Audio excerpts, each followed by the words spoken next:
Hello everybody, welcome back to Ben Trading Cards. Look at that, guys. I have a different background now because I'm here in the place of Sebastian, and he's the creator of Runeslingers, The Awakening, and we're here to ask some questions. And if you have some questions, please comment on the chat box, and then also in the comment. All right, let me turn off my. Wait a minute, sorry. All right, so let's ask about the Sebastian. What's the status of Kickstarter right now? Because I've seen, Sure. I think my last, I've seen the amount of backers are like they back 96,000. Yeah. So how much is it right now? Yeah. So I think it was on Thursday or Friday. It was 90 something thousand. We're at I think 122,000 now, Okay. and we got our funding goal originally was 65,000, and we made that in 3 hours. Nice. So we funded in 3 hours, day one, and that was this past Tuesday, which was fantastic. And how many backers are now? I think we're close to 250 now. Very close. Yeah. That's good. Yeah. And I'm the number 7. Yeah. Yeah, it was amazing. The first few seconds were pretty crazy. I couldn't believe it. So I don't know how these people do it because I was there at what was that? 8 I think a lot of people right? were waiting at the very first second to go. Yeah. I was there at 7:59, guys. Yeah. I Not pressed fast refresh, and then I backed it. I thought that I was number 1, but Yeah. So number close. number 7, and I hope we have a some rewards, guys. Top 10. Maybe. Maybe. I'll have to think of something now that you brought it up. So, guys, if you have some questions, go ahead. I'm reading the YouTube comments here, and we're gonna ask whatever you want to ask Sebastian. So I have a question for you because you said that the production of the boxes is you need to have 4,000 minimum, right? That's right. And it's quite understandable, and for me, I know that because I'm in the I've worked in manufacturing setup. But can you explain to them why do you need 4,000? Sure. So there are a lot of reasons why you need 4,000. So the first is the complexity of manufacturing something that has randomization is extremely expensive. So for card games, the big guys, they use companies like Cardamundi, and they have factories that produce millions and millions of cards every year, and they have these huge machines called collation machines. And they have little suction cups, and they basically use a computer program to select cards and put them into packs randomly. Those machines are very close to $1 million just for the machine. And in order to get economies of scale, you need to produce tremendous amounts. If you can't do it that way, you need to hire someone to do it manually. So you have to have people on an assembly line that are essentially picking and packing each booster pack by hand. And that's usually the way that you do it when you're under 10 or 20,000 units. Because a lot of companies that are at that level of service, they won't take someone who's making 2,000 or 500. It's just not, they don't make any money by doing it. They have to charge you, $70, $80 a box to make it possible. So that's one of the reasons. The other reason is foils. So everything is printed on sheets, and each of those sheets, they could be 108 cards, they could be 54 cards, depending on what type of print press you're using. And if you're printing foil sheets that are going to be distributed, you need a minimum of 500 sheets usually, sometimes 1,000 depending on the quality. So our minimum sheet quantities are around 1,000, and that dictates, based on the number of cards that come off the sheets, the distribution into the packs, how many boxes you have to make. So there are limitations like that. You can get around it by paying a very expensive fee to have, maybe 5 or 6 sheets that are done to give away as special promos. Excuse me, but when you do that, you're paying a lot of money to have it done. Because you think about it, they have this factory setup time that takes a couple of hours. Yeah. So you have different plates that have to be made for all the different colors. And those plates, I mean, they have to be manufactured, the plates themselves, because we use a process called CMYK printing. So you've got 4 different colors that are rolled onto the same sheet in progression, and those plates dictate where the card color goes on each sheet. So it's a very expensive process to do. When we were thinking about manufacturing, the first was doing it, which is much lower quality, but far cheaper. So a digital is like a very large, Epson printer, but it's not printed using plates. It's printed like very functionally the same as your printer at home.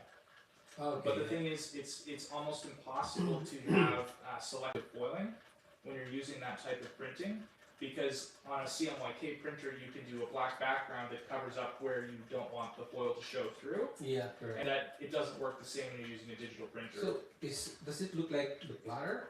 That? Yeah, so like the digital ones just look like a giant, 6-foot wide printer, and that's how they print. But CMYK has 4 distinct printers that the same sheet goes through 1, 2, 3, 4, adding each of the colors.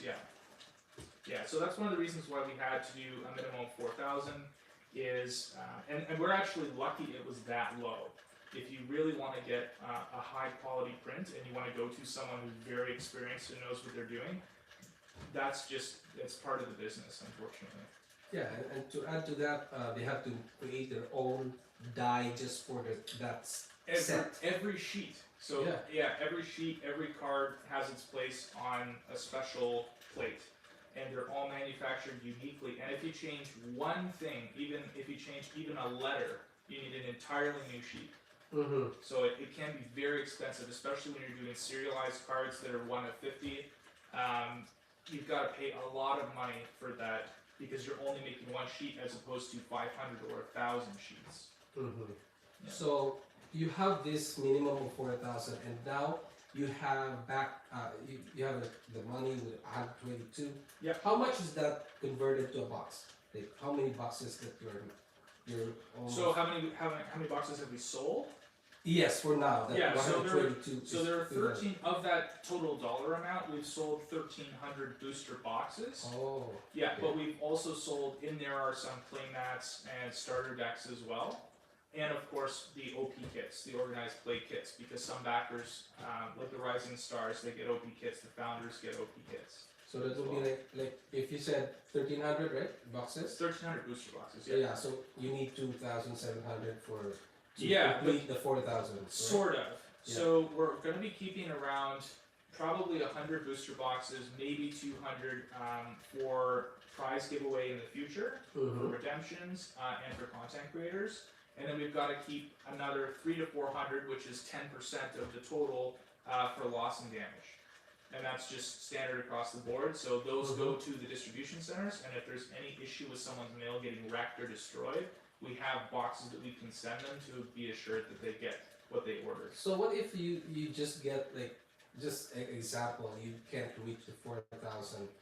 Yeah. Will you continue to print the 4,000? Oh, 100%. We have no choice. Okay. Yeah, we have to. Yeah. And what will you do with that extra? So we have what I think is a good compromise, because I know for many people they want, as low a print run on something collectible as possible.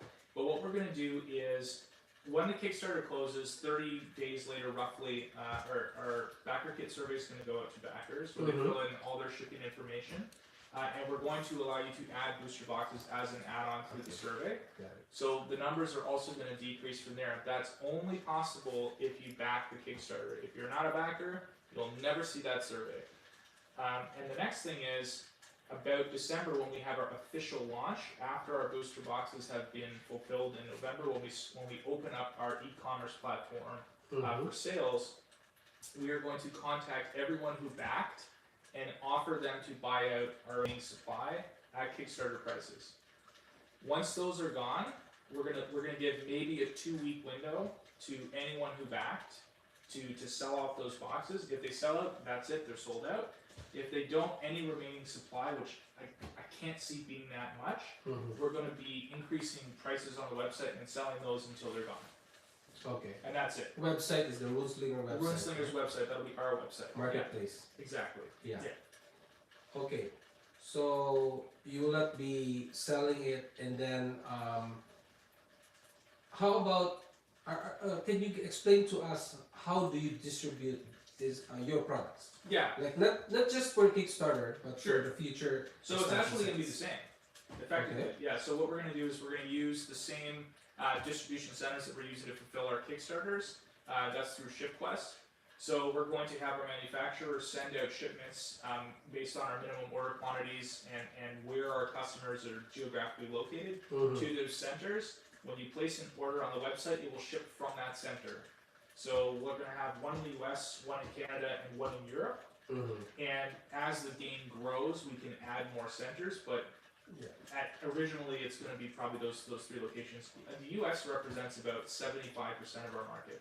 Mhm. Yeah, and that's true, I think, for every trading card game, really. So what do you see here is a problem with other countries? Is it the cost of shipping? Yeah, it's unbelievable. Like the varied cost of shipping. I'll use Malaysia for an example. It's like Mhm. 4 times the price to ship to Malaysia than it is to the Oh, US. 4x. okay. Yeah, like so we subsidize countries where we can, and that's just the difficulty in getting packages. There's no economies of scale. We don't benefit from shipping to 2 people who are on an island, right? Yeah. Like it's very difficult. Whereas if we have a DC in Europe and we have 200 people who are backing from Europe, it's very easy to just send those boxes out, right? It's much cheaper to do it that way. So yeah, it is. We do run into issues with that, and we're trying to work on shipping rates for customers who are in that really high tier cost of shipping. But yeah, I think a lot of people don't realize that the cost of shipping has gone up almost 3 times what it has been 3 years ago. Mhm. So shipping prices are crazy, and that's like if you're freighting something, if you're freighting large pallet boxes anywhere in the world, freight costs are up like 300%. So we had the Suez Canal incident, which dramatically affected shipping prices, Yes. and that has not gone away.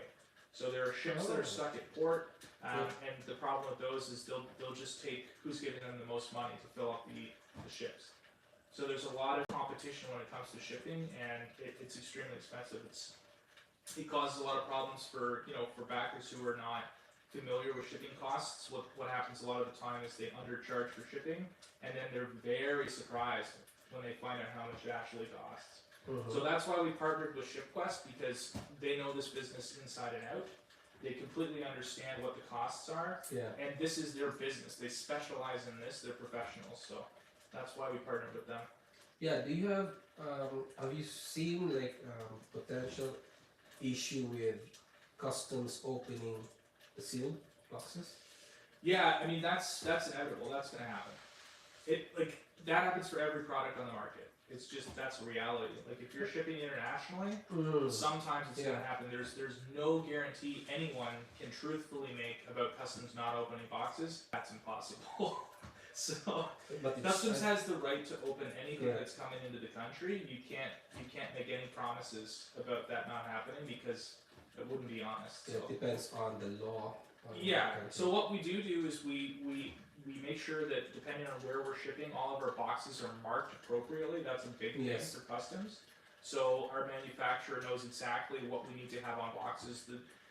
So we're going to have the CE certification for Europe. We're going to have the choking hazards, for Canada and the United States. We're going to have the age-appropriate labeling on the boxes. So that dramatically reduces the interception rates of packages, but it still happens. And if it does happen, I mean, there may be something we can do, but that's totally out of our hands. I mean, that's a problem for mail going anywhere on the planet. Mhm. Yeah. Okay. So because sometimes I've read in groups, Discord, that their boxes are open from other TCGs. Right. And of course, there's collectors, But if Yeah. it's players, it's fine because you just need Yeah, to. there's always a sealed premium. Yeah. On yeah. everything there's a sealed premium, but yeah, that's a tough one because that's completely out of our control. Like we have no possibility of controlling that. Yeah, I've had that happen to me before with Oh, CDSA on boxes that I've opened, Oh. and there's nothing to do. Like you can file a claim with the agency for, Yeah. but that's But your only course of action, unfortunately. Yeah. It's That's the reality of being a collector. Right. So that's why I say, like, for us it's good because when you're going through a distribution center, the chances of that happening are like 0 compared to if you're shipping Correct. personally over the border. It's a totally different ballgame because we're shipping things that are palletized, right? So once it gets to a distribution center and it's located within that country, I mean, you're shipping in the country, there's no cross-border check that's occurring. What happens is if you're only sending 2 or 3 boxes to other countries, that's where that sort of thing starts becoming a problem. Yeah. So the US customers, that's not going to happen. The Europe customers, that's not going to happen. And if we have enough Canadian customers, we can guarantee it as well, because once we build that core critical Canadian base, we're going to be able to have that distribution center in Canada that guarantees that we get it straight overseas into Canada. So now you don't have any Asian distributor, right? Asian. No. That market's I think only about 10 people currently. Okay. So I'm gonna spread that in the Philippines. Sounds good. Yeah, I know we've got a couple game stores in Malaysia, which is awesome. So shout out to you guys. Yeah, I've seen it. Yeah, there's one Malaysian, AK. Yeah, AK that's is right. Malaysian. Yeah. Nice. Yeah, which is great. So yeah, it's either you have to take the risk of your boxes open, or you have to wait for the distributor to have a distributor in your place. Yeah. Or talk to a distributor. You know. Yeah. Maybe, Absolutely. Yeah. Yeah, they can. I mean, the big thing for us is that we want to make sure that we grow at an effective rate, which means that we need to get all of our business processes aligned so that they function properly, and then we can grow at scale. But you know, like you don't want to do anything too quickly because you end up making promises that you can't keep. Yeah. So I think you also don't have any in Australia, right? We do ship to Australia. But we don't have a distribution center right now. Okay, not yet. Okay. So yeah, right now we're United States, Canada, UK, and England. So, or sorry, the UK and Europe. And Europe. Yeah. Nice. Okay, guys. If you just watched this live, I'm here in Sebastian's place, so I'm here to ask him about Kickstarters, and also we're gonna have some gameplay. So if you have some questions, feel free to put it in the chat box or comment, because I haven't seen anything yet. Or maybe in the Discord. Maybe you're doing such a good job, you're answering all their questions. Yeah, I answered everything. Yeah. So go ahead, guys. Go to the chat box and ask some questions. Oh man, but I don't have it here. So It's not I have my son and my assistant. So we have here Nicholas Morin. Hey guys, then Banana Crap Shoot. How did you end up with the star foil pattern? That's a good question. So the first card game I ever collected was Pokemon in the early 90s, and I loved that classic star foil pattern. It just made a lot of sense to me. So we're going to do a very similar take on that. And another reason for that was the cards are very colorful. So in Runeslingers, if you've seen the art, you know that it's very bright. There's a high contrast in the colors. And the star foil pattern just looks amazing. When the runestone is superimposed on the image on the back, it's amazing. They look really good. So we're looking to send out some high quality prototypes to content creators within the next probably 5 months. We should be able to get those early from the manufacturer, and then we'll be able to show everyone what they look like. But anything what we do before that wouldn't have been accurate. It would have been like a next best thing. But once we get funded, we can go to the manufacturer and get those really expensive plates made and have some really nice promos sent out, which will be really cool. And is it selective foil? Absolutely, yeah. And that's why we need to do CMYK printing for it, because it's just that's the best way to do it. Yeah. And I'm just picturing it out in my mind. Do you have like foiling on the border? No, so the way it works is the runestone is not foiled, but the background of the runestone is foiled within the frame. So right now, the only card that you can get that's going to be full art foil is going to be the Fireball Kickstarter promo. And those are going to be limited 1 per backer, unless you're a collector. So the collectors obviously get an extra 3 copies of each Kickstarter promo. But yeah, Kickstarter backers are getting a lot of cards you can only get if you're a backer. There will never be any other way to do it. And all of the foils are reserve lists. So if we print something in star foil pattern, it will never be reprinted again. That like full stop. So that star foil pattern is basically reserving that card and saying, hey, this is never going to be printed in foil again, ever. So we may do tournament prizes similar to other games where there is a different foil pattern, and those are only given out as rewards for tournaments. So we may do that. But in terms of booster boxes and packs, it will never happen. So people know that their value is being maintained. So you said tournament awards prices. Yeah. But there are codes there that says. Yeah, that it's a totally different card, totally different pattern. Like it won't look the same. Yeah. So they're completely unique. Completely unique. So Kickstarter would be unique, and some promo cards would be unique. Yeah, and so all the Kickstarter cards will be stamped too. Like they'll all have the unique Kickstarter logo stamp on them, so that you know it's from Kickstarter. Mm-hmm. Yeah. All right. Then we have so many questions now. Okay. All right. So we have a question again from Banana Craps Shoot. Yeah. What's included in an OP kit? Okay. Yeah. So the OP kit it's designed for 6 players. So the OP kit is going to have 5 promo cards, and then 1 star foil promo card, and then 1 playmat. And everything that's in an OP kit can only be in that OP kit. You can't open those in boxes. They're all going to be unique. So they're going to be alternate art cards. So we're going to have certain runestones that are redrawn, reimagined, and those are going to be the unique promos. So we're going to do every probably 60 days, just because of how many, if we sell more, it'll be every 30 days, but same thing, whenever we order OP kits, we got to order at least 1,000 of those. So to make it make sense, we're probably going to cycle them out at first every 2 months. And as the game grows, we can make them more frequent and have new seasons. So a season will run for approximately 60 days. So you'll be able to buy OP kits off the website, and you use those for prize support when you schedule a draft, a sealed event, or a constructed event at your house.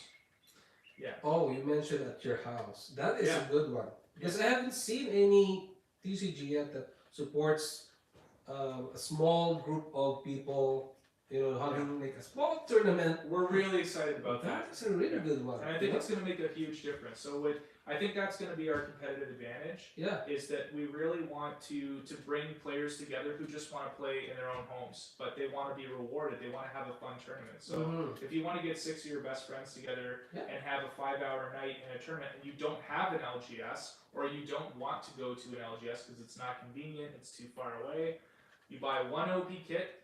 It's $5 each if you split it, right? And then you open a booster box together, and you have your own draft, and you record everything in the Runeslingers Event Manager app. That's REM. You get points. That's the RAM app. That's right. So what's the meaning of REM, by the way? Runeslingers Event Manager. There you go. Yeah. So you just go there, create an account, and all of the players have their own account. Everyone has their own account. They've got their own unique ID. We're going to have 2 account types, so you can either be a player or you can be an LGS. LGS will also have their own account, so they can schedule events. And if we have enough LGS sign up, we're going to have unique OP kits just for game stores. Okay. So players can choose, hey, I want to play at home with my friends, or there's a really cool season kit. I got to find an LGS to go play here and get that kit. So you have a separate kit for that. Yes. And then also you have a kit for the tournament itself. It's all going to be unique products. Because we really want players to rediscover the cards with new art. And variants are really fun. I mean, if you miss a season, well, that's a collectible now, right? Because only so many of these were made. Yeah. All right, and then another one from Banana Crop Shoot. What's your favorite mechanic of Runeslingers that you feel makes it feel most unique compared to other games? That's really easy. The ailment system, for sure. So the ailment system is totally unique to Runeslingers. I haven't seen this done anywhere else, where you can have multiple ailments sort of stacked up and applied on your Runeslinger that totally change how you play. And if you let them go, they completely shut your Runeslinger down. So you have to be sort of prepared for them when you go into battle. Bring your potions, or else. Correct. Yeah. And what I like in Runeslingers is that you can target 3, like your deck, or you can concentrate on the Runeslinger and or the ailments, right? Yeah, there's a lot of different ways to win, but yeah, the ailments add a lot of depth Excuse me? and strategy that I think makes Runeslingers very different, when compared to other more traditional card games. Nice. Then, oh, by the way, for maybe some of you are just known Runeslinger because of the Kickstarter, but we would like to ask you, Sebastian, that what are the products that were made from this very start? Okay, sure. Good question. So I wanted to give Ben this because I do think it's really cool. This is kind of a curio from the past of Runeslingers. So I brought this box with me. This is one of 2 boxes ever made. This was our very first prototype box. So Thank you that's so for you. much. And originally when we designed the starter sets, we wanted to do a really big format box because we had a huge rule book. Runeslingers is a complicated game, so we had this big, 24-page rule book that was, 8.5 by 11, and we needed a big box to fit it in. So we did some testing. So I ordered 2 of these prototype boxes. This one is still in the original plastic, but the other one we opened and we put all the cards in and we put a little insert in. And just sort of did a test fit of how all the components would look, and it was too big. It was just way too big, and we started looking at shipping costs, and it didn't make sense. But that was one of the very first prototypes that's over 2 years old. Oh, thank you so much, Yeah, Sebastian. my pleasure. Yeah. And by the way, guys, you can see there's an art here, but at the back, there's none. Yeah. Then there's like a customizable card game here, and it's Sebastian Nadelle with 40 to 45 minutes, age 14. I think now it's 13, right? I think it's lower it down? still 14. Yeah. Okay, 2 to 4 players. Oh, thank you so much. Yeah, we're gonna put it here for this display. And if you've been on YouTube and you've looked, I think 8 months ago we had another review that was done on Runeslingers by Board Game Empire, which was really, really cool. And a lot has changed since that iteration of Runeslingers, because we found that while that process was happening, it was still too complicated. Because Runeslingers before was actually a lot more complicated than it is now. And we made a really hard decision to go back and essentially rebuild the entire resource mechanic of the game from scratch, which was really hard to do because we were so close to publishing it. Yeah. And it just made sense at the time. So there is old footage of the original version of Runeslingers where there was no light mechanic. The resource system was you would play a card and you would sear 5 cards to pay for it, or you would put 3 ailments on your Runeslinger to pay for it, or you would lose 5 health to pay for it. And it made the game very difficult to balance because obviously not all of these mechanics are equal. So we ended up developing the light system as a result of that, and that's the game that you see today. And then after this product, what is the next one? So the next one was the prototype that I sent you. That was the most recent iteration, and that's the sort of the pseudo limited prototype version of Runeslingers. So since then, we've updated the graphics slightly, so we've improved upon the layout of the cards a little bit. We've changed the background border a little bit to make it a little tighter, and we've improved on the fidelity of the frame. But very much the one that you showcased on your channel, that's exactly what the production version of the game is going to look like. Yeah. Then the next one will be the Kickstarter. The next one will be the Kickstarter, yeah. So the major difference is going to be the text on the cards. The text when you're printing in offset printing is like crystal clear. It doesn't appear to be sort of pixelated on the cards because they're printing at like 2000 DPI. Essentially, that's what when you're printing using vector images, that's what the text is. Yeah. So that's a major difference. When you're getting cards, the text becomes like it really pops, becomes extremely clear. And then we have a question from Nicholas Morin. How do you intend to keep the game healthy? For example, if 1 to 2 cards became too strong, a ban, lost, an errata, or on card. We're not going to ban cards. That's good. The number one thing I'm going to say. We're not going to ban cards. So I think there are 2 questions there. So how do you intend to keep the game healthy? Yeah. So the first thing is I'm assuming you're talking about the format. How are we going to keep things, from getting out of control? If there's one deck maybe that's better than another, that is done by having a really large card pool and a lot of choice for players. So if a card becomes too good, what will naturally happen is players will build decks that have the ability to get around that. And that's the way Runeslingers was designed. There's no such thing as an infinite combo in Runeslingers. That's why we built the concentration and the light mechanic. It prevents that from happening. Essentially, you have a limited number of things you can do in a turn, and once you've done those things, you can't do any more things. Yeah.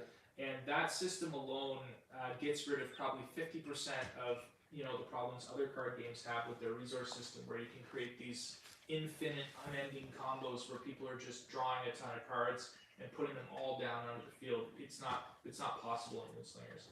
The other thing is being conscious of that when you're actually designing the cards. Like, we've spent 4 years working on Runeslingers, and we've been able to, through playtesting, figure out what is just too strong, because it's very easy when you're, people will just keep playing the same cards. So we tried to design the cards to be balanced amongst their peers. So the common cards are all very balanced in power, as are the rare cards, and the same thing is true for the exotic cards. So I hope that answers the first part of your question. Yeah. And another one from Banana Crapshoot. How will event pricing work within REM? Yeah, so what I think we're going to do is we're going to have a ladder, which makes the most sense.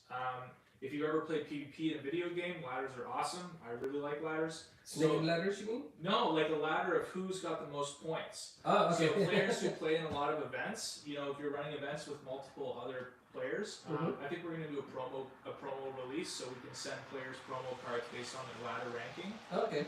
But the OP kits are going to be win. Like when you buy an OP kit and you want to run an event with people, you're going to want to win, because the first place prize is going to be the star foil. Okay. Yeah, and of course you can choose to give the playmat to first place or the star foil to second place, but it's up to players what they really want to do.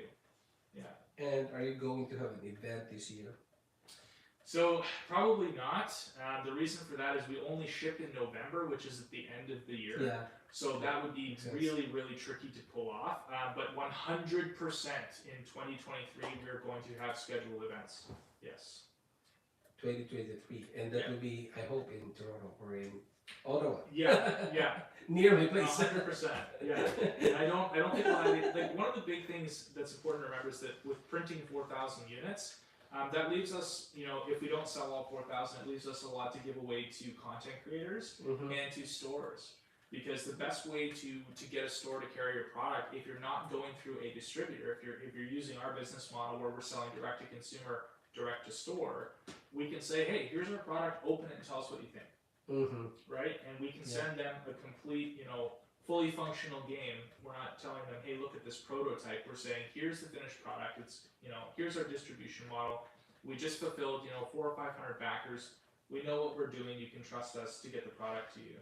Yeah, and guys, that's what I was attracted first at the Runeslingers, because Runeslingers entered into the market with a fully playable game. Yes. Right? And I've been backing other TCGs that just, they just give promo cards and arts, signed cards, something like that, but they don't have enough gameplay to show to us, and it's not yet balanced. And it's we can say that it's good because we are involved in the process. But in Ruslinger, they got in to the Kickstarter and it's fully playable. Yes. And what do you think about this other TCGs? Like, they're doing some, selling promos and without any gameplays yet. So yeah, that's a tough one. There are two sides to the story, right? Like a lot of the people who build around Patreon's a good example. So a lot of trading card games have sort of used the Patreon to build up their following, sending a couple cards and booster packs to their Patreons every month, which is good. But from our perspective, we wanted to build the game out beforehand.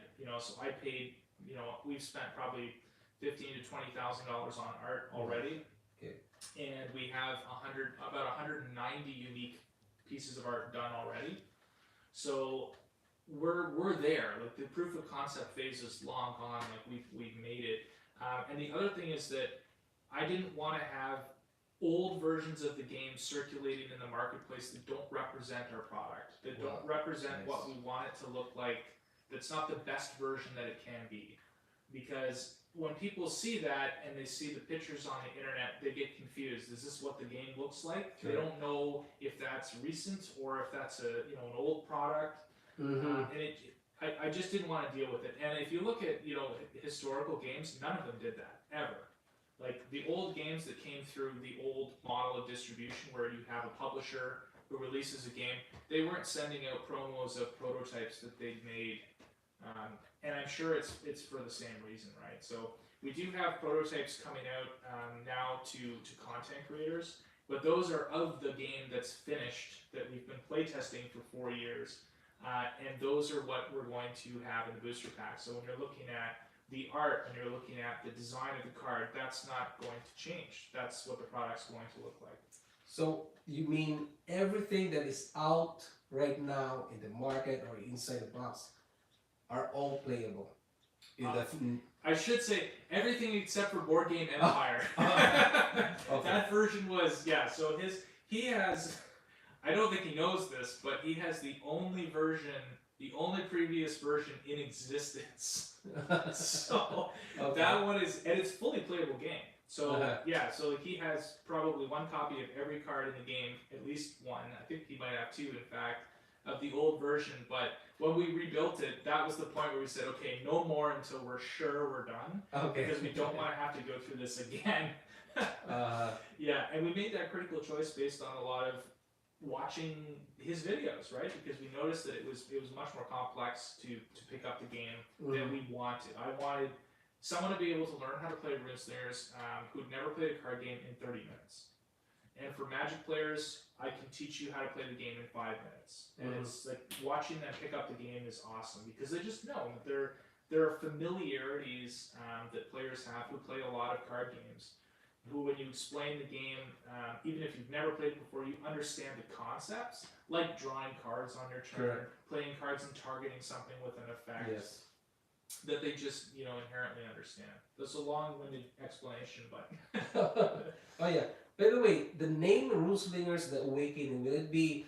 I think is it the name is completely Runeslingers, the Awakening, or the Awakening is just the first chapter?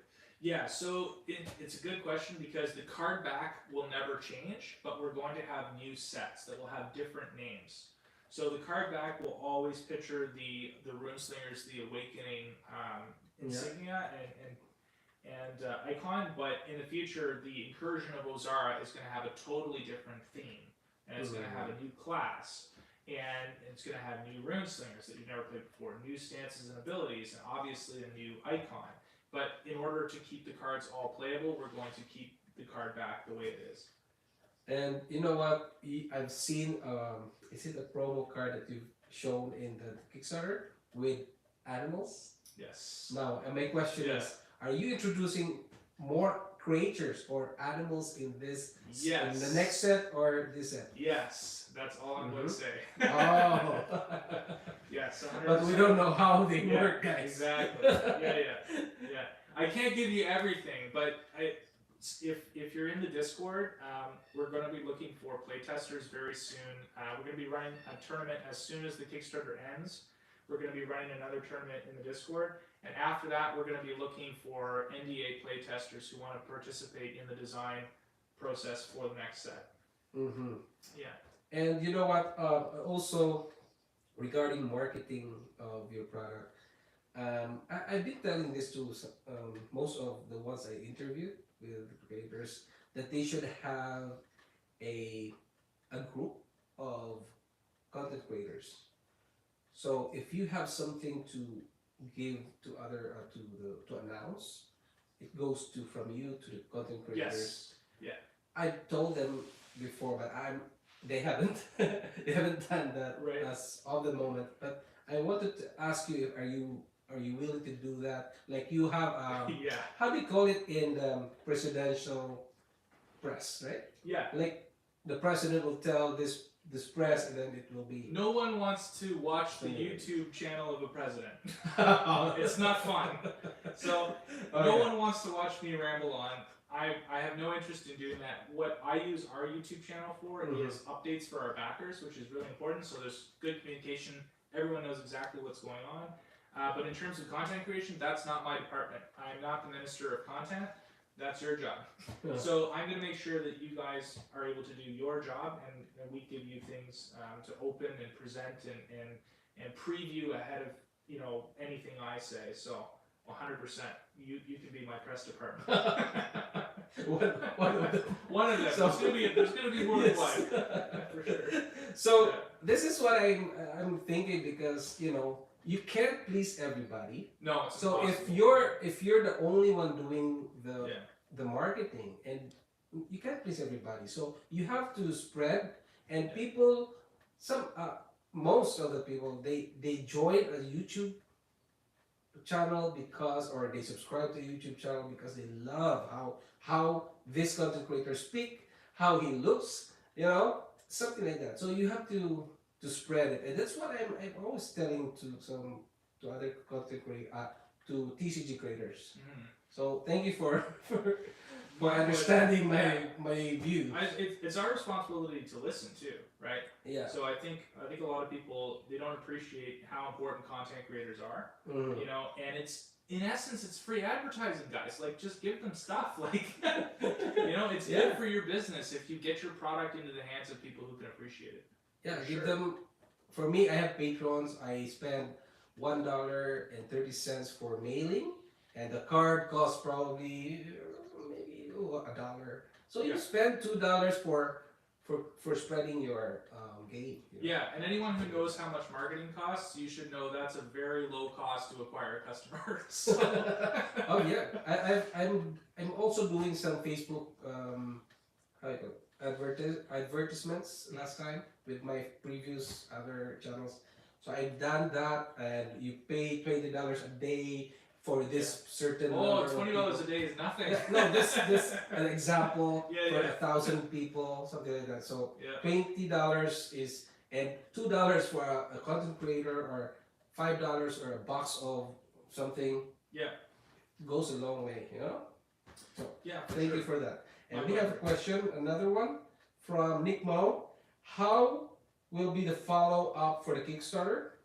How new cards will be available, expansion, new base set with other heroes, new booster box? Yeah, so we're still trying to figure out how we want to handle the second printing. So we do plan on, if of course the Kickstarter is really successful, we want to offer a retail version of the base set, and that will be available in a very limited print run.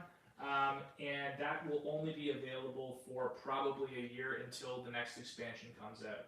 And that thing will be different because there will be more foils in it, which actually reduces our print run, which sounds kind of counterintuitive. But the foils that are required for alpha, we're only putting 3 foils in a booster box, and this is designed specifically to make them really special. So that's going to make them worth much more and be much more collectible because there are far fewer in a booster box. But when we change to the actual retail version of the base game, we're going to have 1 in every 4 packs instead of 1 in every 8 packs, which means that we need to produce, or we can produce, fewer boxes. So when we do the retail version of the game, it's going to have a minimum order quantity of 2,000 units, if that makes sense. And those are going to be reserved products, and those reserved products will follow the same rules that we've always created. So if you create a Starfoil brand in the alpha print, there will be no Starfoil in the retail version. It just won't happen. And after that, we're only printing retail. That will be the business model forever. We'll just print 1 version of the game. We'll do a maximum of 2 print runs, and that'll be it. There won't be any more. And we'll print exactly how many we think we need and no more, because it's very important that the secondary market has value. And I think what's happened with trading card games in the last 10 years is a real problem, where trading card games are collectible card games. I mean, there are plenty of board games and living card games out there that you can buy that are a one-shot. But that's not what a trading card game is. The idea is that you buy into this ecosystem and there's real value in it, right? It's, you know, people really think that this is an asset class. So you want to be able to have value in a product that maintains its value over a long period of time. You can't do that if you just keep printing more and more and more and more of it. So there's a fine balance between how much you make so that you can appeal to collectors and where you have enough product that can get into the marketplace for players, which is extremely important because you can't grow your game if you don't grow your player base. So we're very conscious of that. And everything we do will be 100% transparent. Whenever we order something, it's going to be made public on our website exactly how many boxes we've ordered and exactly how many boxes we have left to sell. And once they're sold out, they're gone. There's no more. That's the end of it, right? Okay. So if we order a print run, we'll tell everyone exactly how much we're ordering so they have, you know, complete transparency. Okay. And you said that there will be a year gap between expansion set, correct? Yeah, at the most. Yeah, so I always give sort of the furthest projection when I'm talking about something like that. So it would be at most the longest wait would be a year until the next set releases. It probably won't be that long because we want to get into playtesting the new set like as soon as possible. But we really need to finish the Kickstarter. It's very important that this is, you know, done correctly, and we've got all of our sort of ducks in a row for shipping, and there will be lessons learned when we're, you know, fulfilling the Kickstarter. I'm sure things that our fulfillment partner will tell us we could do differently in the future that'll be more efficient, and we can take those and apply those to the next set. But the goal right now is to, in 2023, we're going to have another major expansion that's going to introduce another character, another class, and new mechanics. Nice. New mechanics for sure. Okay, and then are you going for holiday promos? I don't think so, because I just don't think we'll have the time to do them, because we're going to be so busy dealing with we've got to do the Runeslingers event manager, we have to set up the e-commerce platform, we have to get our fulfillment down for the e-commerce platform, we have to do all of our orders for art, so we'll have to be, you know, getting art done for the new set. It's possible, but I don't want to make any promises on that, because I'm not sure we'll be able to keep them. Yeah. Okay, so may I know who are your playtesters right now? So I have a lot of personal friends who playtesters Okay. who have been playtesting the game for 4 years, and then we're going to expand that onto the Discord channel. Yeah, because Banana Crapshoot is asking you looking for external playtesters, so that's Yes, the answer. that's the answer. So Banana Crapshoot joined the Discord and Already a member. oh, okay. Yeah. And then maybe you will be announcing that? Yeah, so we'll be announcing that as soon as the Kickstarter closes, we're going to be running a tournament, and then after the tournament, we're going to be, you know, putting out the news that we're looking for playtesters. And the better you do in the tournament, the better your chances of becoming a playtester are. So, and there are going to be unique perks for our playtesters, obviously, because it's a job. You're essentially working for us, testing our game and making sure that it runs as smoothly as possible. So that's going to be a very, you know, important component. And Nickmo is coming, is joining the playtesters. He said, I'm in. Yeah, you are in because you're one of our best players, so thank you. Okay, the question again. You said you can play anywhere with your friends at home, in any community, something like that. Yeah. But how about the judge? How about the judge? Do you have a judge program? Yeah. So judges are only really needed when you're playing in a seriously competitive environment with a lot of money on the line. They're not needed when you're playing with your friends. If you can't police yourselves, maybe you shouldn't have a game night. You let players take care of that. Just play poker. Exactly. Yeah. No, there's a lot of. I mean, the same could be true for anything, right? But when you get together with your friends for game night, you don't need a judge. As long as you agree that one has won. I will let. That's good. Everyone's an adult. they can figure it out for themselves. Yeah, or maybe they can make their own, style of game. If you you know? want to if you want to change the rules, if you want to do versions of the game that are fun for you, if you want to make a new version of the game, that's entirely up to you, right? Yeah. All the game is it's a game that brings people together to enjoy an experience with friends, right? It's up to the player to decide how they want to enjoy that experience. Yeah. Of course, when we run competitive tournament events that are sanctioned tournaments, that's a totally different story. Mm-hmm. And then we'll have to have, a judge system where we have certified judges they know all of the rules intimately. And we're working on the comprehensive rules now that should be done by the end of June. That'll probably be a 30 to 40 page document that has basically every single possible rule for the game in it. And it won't have big images and diagrams. It'll just be a text document that you can easily, Control F, look up the exact rule that you're looking for, and that's what we'll use to create the judge questionnaires. All right.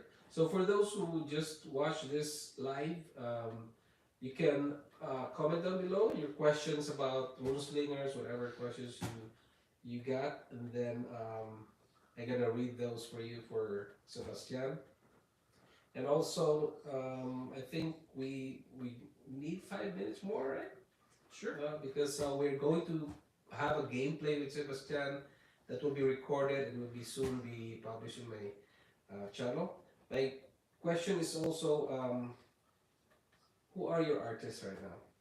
So we have a fair amount. So we have a studio, an entire game studio in the Philippines called Crazy Club Studio. They have about 6 artists that we're currently working with.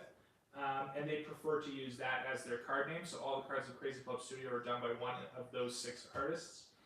We have Mohammed Belafik, and we have Barak Haliluglu as well. So those are our main artists. So there's about 8 in total that are working on the game. Barak is the principal artist, so he did all of the art. So Ava, all the Runeslinger characters have been done by Barak. He did about, I think, 40 or 50 of the runestones, somewhere in there. But it's a pretty even split between all of them. And for the next set, we're definitely going to be bringing on more artists because we want to have a little bit of variety in the art, which I think we do. But it's always good to have kind of a artistic variety when you're doing artwork. Okay, I think this is my last question now because it's been an hour, I think. So yeah, my last question is that are you introducing equipments like swords? How do you call it? Like swords and then some powerful creatures in this. I talked about this a while ago with animals. Yeah. But maybe some weird creatures, because now I've seen owl, but in your promo. Yeah. But are you going for like mythical creatures or something like that? Yeah, so we have plans to introduce new mechanics, which is one thing I can tell you. Oh, good. Yeah, but in terms of like what you would think of as a creature, no, there's not going to be any creatures in Runeslingers. It's just not. It's not a part of the lore. The lore is that each Runeslinger is at the annual fete. You're competing in a one-on-one tournament against each other. It's really a battle of 2 Runeslingers. So there will be new mechanics, but we're not going to have sort of transferable creatures per se. But we're going to have something very cool. All right. All right, guys. I think no one. I don't have any questions right here. So I think we have to say goodbye for you to you from me with Sebastian, and please go to Discord of Runeslingers. So I'm gonna put the links down in the description and just click on it. Then also I will be making more videos of this one's gameplay, and if there are some cards that can be shown to you, I will have it. And then I have a Instagram, and you can see each cards there. I have shown if you want to see more of the cards of Runeslingers, and TikTok, I also have those. Everything is in the description. Alright, so please, Sebastian, invite them to the Kickstarter. Yes, join the Kickstarter. It's limited. It ends on June 5th. We only have a few spots left for some of our founder and collector pledge tiers. So if you're interested in Runeslingers, now's the time to back. We have a lot of exclusive cards only available for backers. So if you love trading card games and you love games that have really tight mechanics, you're going to love Runeslingers. Give it a shot. Alright, so thank you so much, Banana, Crapshoot, and Nicholas Morin. Thank you so much Thanks, for guys. your questions, and see you guys in the next video. Bye. Take care.